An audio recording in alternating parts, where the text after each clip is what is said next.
বছর 23-এর এই প্রাণবন্ত যুবকের নাম শুভ্র জোয়ারদার।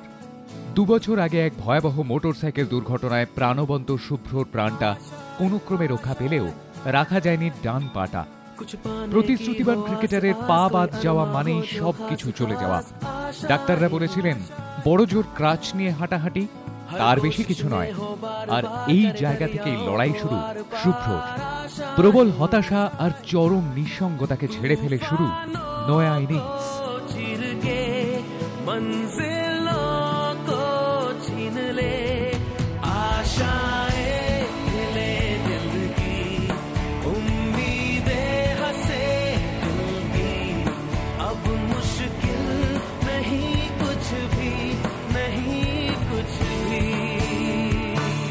সামনে থেকে একটা টাটা সুমো এসে মারে এবং মেরে আমার বাইকটা টাটা সুমোর নিচে আটকে যায়। আমিও বাইকের কোনো একটা মানে কিছুর সাথে আটকে যায়, তারপরে ওটাকে টেনে নিয়ে অনেক দূর চলে যায়। তখন আমি রিয়েলাইজ করি যে আমার একটা লেগ অ্যাম্পুটেড হয়ে গেছে।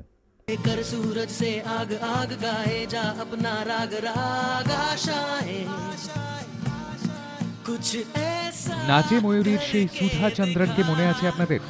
মনে আছে সিনেমার ক্রিকেটার ইকবালকে? কিন্তু এ তো সিনেমা নয়, চিত্রনাট্যের গতে বাঁধা অভিনয় নয়।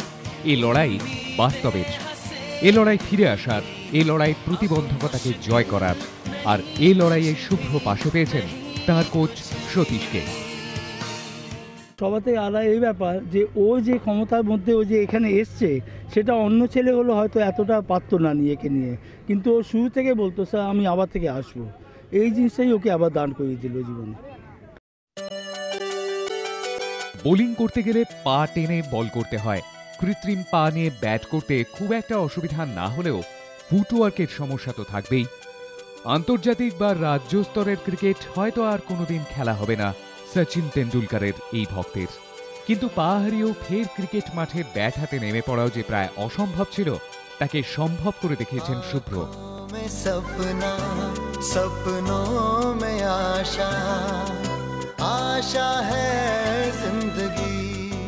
থেকে যতদিন বড় হয়েছি অনেকে বলতো, টিভিতে শুনেছি যে হ্যাঁ আমার এই ডিটারমিনেশন ছিল বলে আমি এটা করতে পেরেছি। তখন মনে হতো যে হ্যাঁ ভুলভাল কথা বলছে, ওটা হয়ে গেছে বলে এখন এত বড় বড় কথা বলছে। হ্যাঁ, বাট যখন আমি আমার নিজের লাইফ দিয়ে রিয়েলাইজ করি যে আমার প্যাশন যেটা ছিল সেটাকে অ্যাচিভ করার জন্য আমি যা মানে সব কিছু করেছি। ইভেন আমি 3 মাস দিন রাত কখনো ঘুমাতে পারিনি এই টেনশনে, শুধু নেটে বসে বসে সার্চ করে গেছে।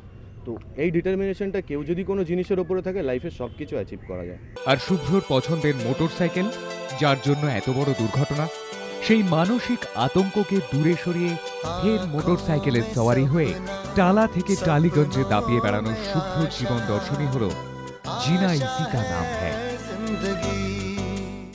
সমাজে এরকম প্রচুর উদাহরণ রয়েছে যেখানে প্রতিভা হার মেনেছে প্রতিবন্ধকতার কাছে, কিন্তু শুভ্র সেই বিরল দৃষ্টান্তর মধ্যে একজন, যেখানে তার মানসিক দৃঢ়তা এবং লড়াই করার মানসিকতা তাকে ফিরিয়ে এনেছে আবার সমাজের মূল স্রোতে।